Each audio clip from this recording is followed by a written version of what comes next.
Transportation Secretary Sean Duffy's moving in to block New York's congestion pricing program here in the city just weeks after it went into effect. And it's not that Hochul was necessarily the biggest supporter of the program, at least at first, because it was supposed to start in June, but she paused it until the last minute, citing potential unintended consequences, then went ahead with it. After months of delay and a few revisions, congestion pricing did take effect on January 5th.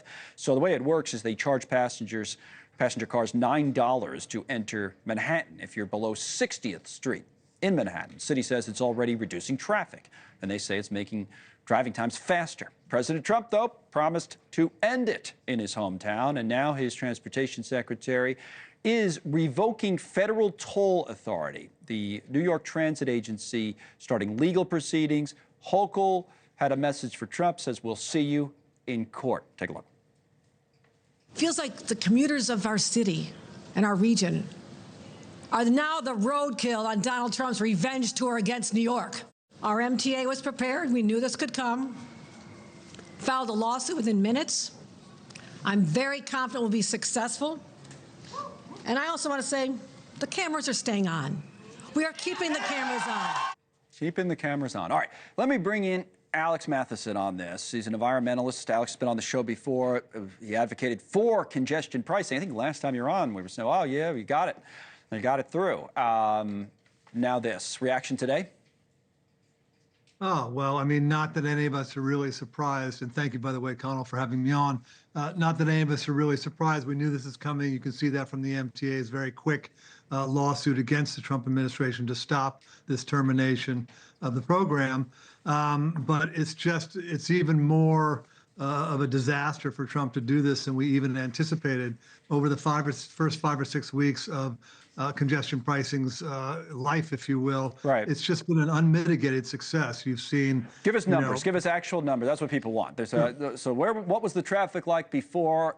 Some people might say it's not a huge sample size yet, but we get it. But what's it like now? What are the numbers? There's no question that the numbers are way down from January a year ago, which is kind of the best indicator of how it's doing. You want to compare similar months. The traffic is down by tens of thousands of cars per day, as many as 70,000 cars per day. Traffic speeds are up by 7% on average in the CBD, in the Central Business District. Broadway was very worried. The theaters there were very worried about a loss of business because of congestion pricing.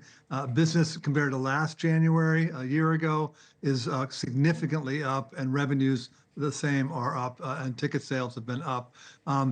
Vehicle crashes have halved since early January, since congestion pricing took place. And vehicle crashes cause injuries, they cause deaths, both pedestrians and cyclists, and to passengers and drivers themselves. And so those numbers are way down. And then the other thing is that the Trump administration, they don't seem to have really paid any attention to the actual facts of this case, because actually pedestrian foot traffic in the Central Business District is also significantly up. Is it up? Yeah. At first, there were people posting that it was down the first few days, but now, in fairness, I think it was about 2 degrees those first few days. That's exactly right. But now it's up. Well, no, yeah, we have actual numbers. They have very precise data that they collect essentially by tracking, who guessed it, cell phone movement. And so it's a very accurate number, and I think the number is about 1.5 million more tourists and visitors to the Central Business District, and particularly the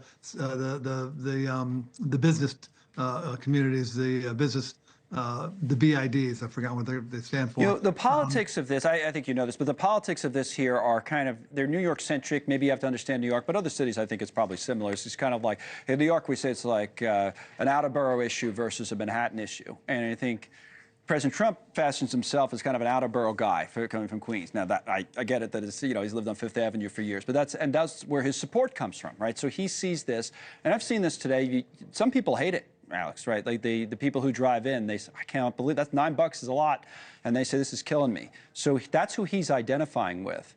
So those are the people you have to convince, right? Those are the people you've had to convince for years, and you thought you had. Well, McConnell, here's the good news. We have convinced a great number of them. If you actually look at the latest polling, 60% of drivers who drive into the central business district, including those from around the city and outside the city, New Jersey, Connecticut, et cetera, Connecticut excluded, 66% actually like congestion pricing now. There's been all kinds of stories about drivers who said, I hated this idea, and now I love it because my commute time. They factor in the cost because the commute times are down. Because the commute time, as simply as, I mean, if you sit in traffic for a good part of your day going to and from work, and suddenly those commute times are cut in half, that's a huge improvement to your life and to your, use of time.